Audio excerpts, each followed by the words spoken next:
출혈입니다. 눈에 보이지 않는 우리 소화기관 안에서 피가 나고 있다는 신호인데요. 의학적으로는 어디서 피가 나느냐에 따라서 크게 상부 위장관 출혈과 하부 위장관 출혈, 이렇게 두 가지로 나눕니다. 여기서 진짜 흥미로운 게 뭐냐면요. 우리 몸이 피의 색깔로 어디서 피가 나는지 힌트를 준다는 거예요. 위나 식도처럼 소화기관 위쪽에서 피가 나면 이 피가 위산을 만나면서 검게 변하거든요. 그래서 커피 찌꺼기 같은 걸 토하거나 짜장면처럼 아주 새까만 변을 보게 되는 거죠. 반면에 대장처럼 아래쪽에서 출혈이 생기면요. 위산을 만날 일이 없으니까 아주 선명한 붉은 피가 그대로 나오는 겁니다. 일종의 컬러 코드라고 생각하시면 돼요. 증상도 중요하지만 진짜 원인을 찾는 건 마치 탐정 수사 같아요. 의료진은 환자가 원래 어떤 병을 앓고 있었는지, 어떤 약을 먹었는지 같은 단서들로 범위를 좁혀 나가죠.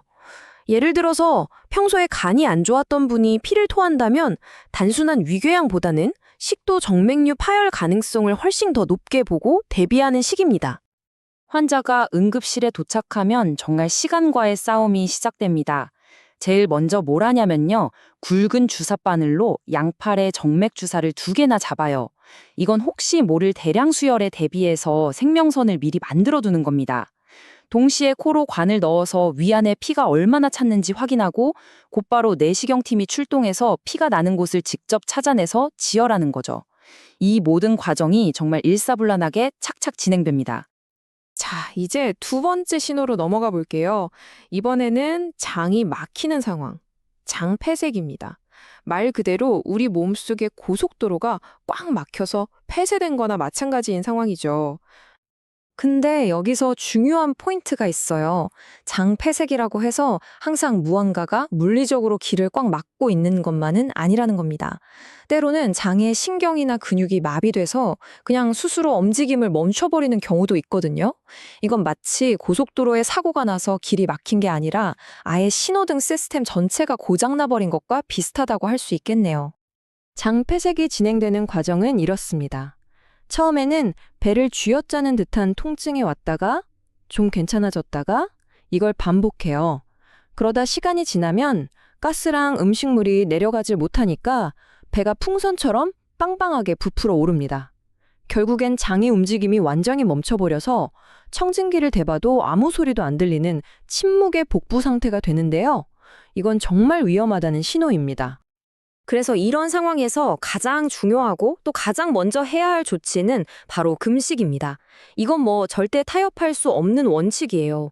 왜냐하면 지금 장이 꽉 막혀서 터지기 일보 직전인데 거기에 음식이나 물이 더 들어온다고 생각해 보세요. 압력이 확 올라가면서 장이 파열되는 정말 끔찍한 합병증을 유발할 수 있거든요.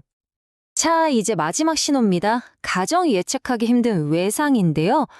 교통사고나 어디서 떨어졌을 때 겉으로 보기에는 멀쩡해 보여도 복부 안에서는 장기들이 심각한 손상을 입고 있을 수 있다는 게 정말 무서운 점이죠. 복부 외상에서 가장 흔하게 다치는 장기가 바로 간과 비장입니다.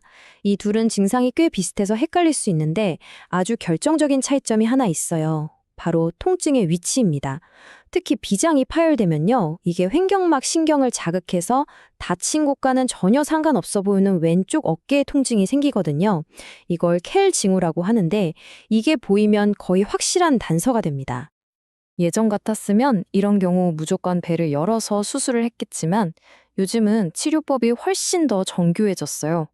마치 배관공이 건물을 다 부수지 않고 터진 수도관만 딱 찾아서 막는 것처럼 혈관 안으로 아주 얇은 도구를 집어넣어서 피가 나는 혈관만 정확하게 막아버리는 거죠. 이렇게 하면 장기를 최대한 살릴 수 있기 때문에 이게 바로 현대의학의 핵심 원칙입니다. 자, 이렇게 완전히 다른 것처럼 보이는 세 가지의 응급 신호를 살펴봤는데요.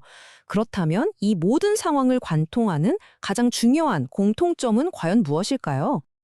네, 바로 시간입니다. 출혈, 폐색, 외상. 이 세 가지의 가장 무서운 공통점은요, 골든타임을 놓치는 순간 사망률이 정말 기하급수적으로 올라간다는 겁니다.